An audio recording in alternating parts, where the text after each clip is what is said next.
Have you been meaning to start a YouTube channel or do something that you really want to do, but you're afraid to go for it? Here's the story of how I didn't start a YouTube channel for years and how I finally got over it and how you can too.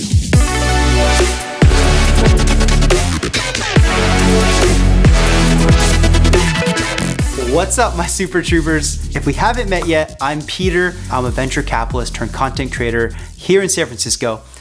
Ever since I was a kid, I've always felt most alive when I'm expressing myself and connecting with people. I remember when I first started learning guitar when I was 15, when I would come home from school, I would just play the pentatonic scales nonstop, Hotel California, Beach Boys, like you really couldn't stop me from playing guitar. And I remember my dad, he kept asking me, what do you want to do with your life? What do you want to do with your life? What do you want to do with your life? And I finally told him, I want to be a rock star.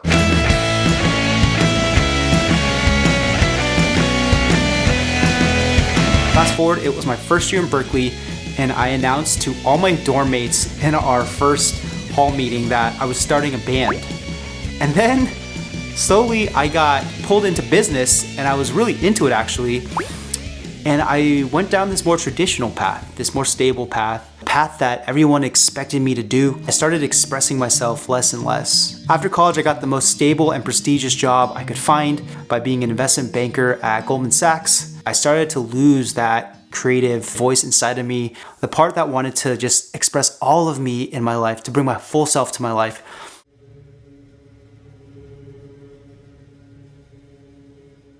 The whole time I was writing lyrics and poetry in my BlackBerry, I was thinking of making music, posting videos on YouTube, expressing myself. But I was afraid because one, I thought it would be unprofessional and would affect my job. What would my coworkers think? Would they laugh at me? Would I get fired? But I learned you can mitigate that by don't make any content that would be unprofessional or could get you fired.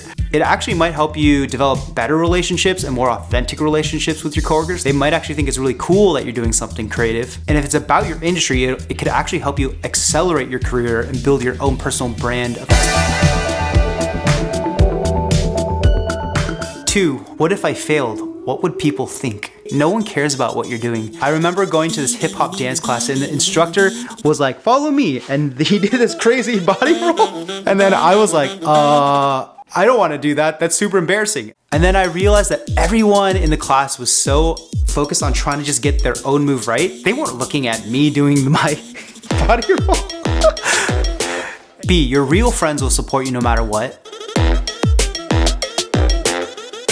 And the people that do judge you, they're probably not the ones you want so close in your life. And C, seek out mentors that encourage and inspire you. I remember I was so nervous about posting my first video. Gary Vee had a book signing for the Thank You Economy, and I went to that event just to talk to him. And my one question with him was, Gary, when do you know you're ready to post a video on YouTube? And he looked up at me and he said, if you don't have any NFTs, you should really get some now. I'm just kidding, but he actually said, it's like swimming, just get in the pool.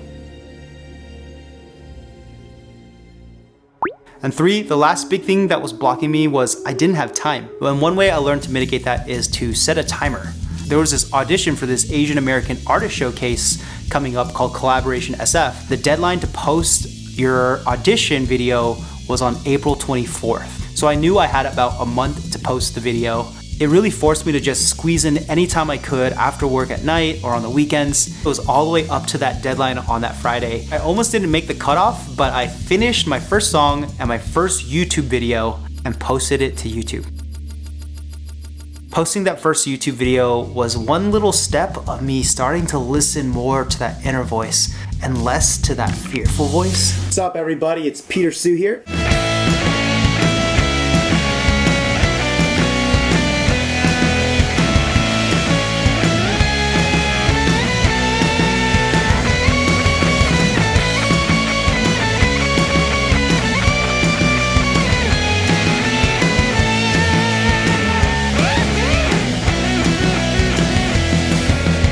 It really did fulfill all those dreams that I had in high school. Those are some of the best years of my life. None of that would have happened if I hadn't posted that first YouTube video. If you've gotten this far, I really hope you go pick up your phone, shoot something, and make your first YouTube video. Don't overthink it. You can even post it unlisted. No one's gonna see it. If you want to see more videos like this, click subscribe. If you have any questions or need encouragement, definitely let us know in the comments. just posted.